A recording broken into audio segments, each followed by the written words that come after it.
Fala pessoal, hoje eu quero conversar com você a respeito de um assunto extremamente importante, a tributação dos rendimentos de fundos imobiliários. Isso porque recentemente foi publicado uma medida provisória que vai começar a cobrar imposto de renda de aproximadamente 130 fundos imobiliários. Mas vamos na calma, eu vou te mostrar como era até então e como vai ficar. E lembre-se, se você gosta desse tipo de conteúdo e quer se manter atualizado a respeito de fundos imobiliários, se inscreva aqui no canal e ative o sininho para você não perder mais nenhum vídeo como esse. Vamos lá então, direto ao ponto. Primeiro, eu vou te mostrar como era até então.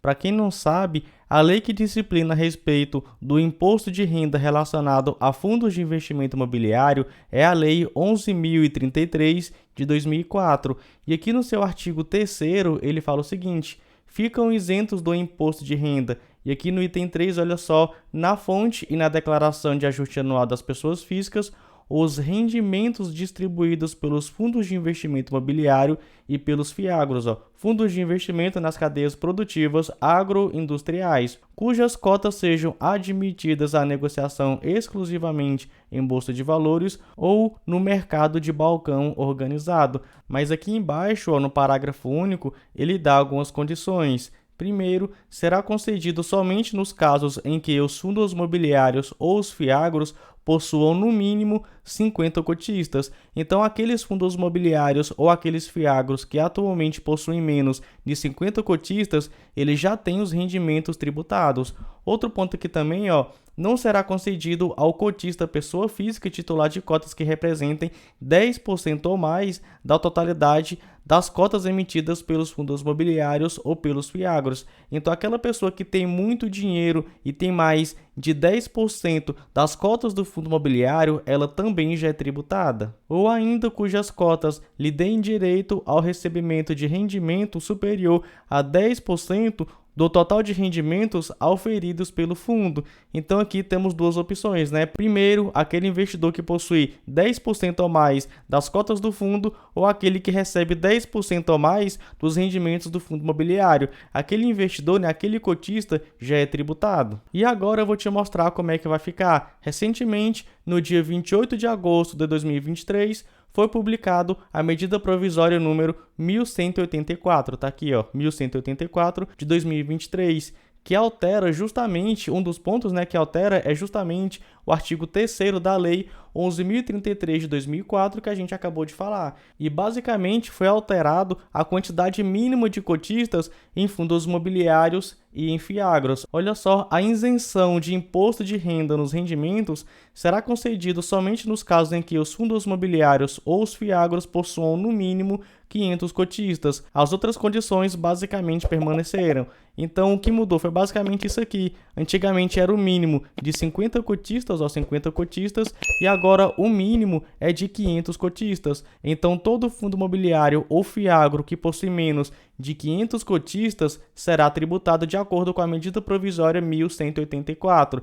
Mas olha uma coisa interessante, aqui no artigo 27 dessa medida provisória. Esta medida provisória entra em vigor na data de sua publicação e produzirá efeitos imediatamente em relação aos artigos 12, 13 e algumas partes aí do artigo 14. Contudo, aquele artigo que muda a regra para isenção aí de imposto de renda nos rendimentos dos FIAGROS é o artigo 24. Então a gente tem que levar em consideração o item 2 aqui, a partir de 1º de janeiro de 2024, em relação aos demais dispositivos. Essa medida provisória produzirá efeitos. E aqui eu entrei no site do Infomoney, que mostrou um estudo da Economática que mostrou 132 fundos imobiliários cuja base atualmente é inferior a 500 cotistas. Então, se eles permanecerem com menos de 500 cotistas até 1º de janeiro de 2024, eles serão tributados. Olha só, vou te mostrar aqui a lista. E lembrando, esse link eu vou deixar aqui na descrição do vídeo. Eu vou passar rapidamente só para você ver a quantidade de fundo imobiliário. Ele também vai pegar alguns FIAGROS, que já eu vou falar. São todos esses fundos imobiliários que atualmente têm menos de 500 cotistas que podem ser impactados com essa medida provisória. Cara, são muitos fundos imobiliários. Já em relação aos FIAGROS, atualmente 4 possuem menos de 500 cotistas. Esses que você está vendo aí na tela. Então, assim, Todos os outros fundos imobiliários e fiagros que atualmente têm mais de 500 cotistas permanece a mesma coisa. Então você, pequeno investidor, pode ficar extremamente tranquilo que você não vai ser tributado. Claro, se você possui aí participação em fundos imobiliários que tem mais de 500 cotistas. Geralmente, esses fundos imobiliários e esses fiagros mais famosos têm bem mais, de 500 cotistas. Mas agora eu quero levantar um ponto que eu não vi em muitos canais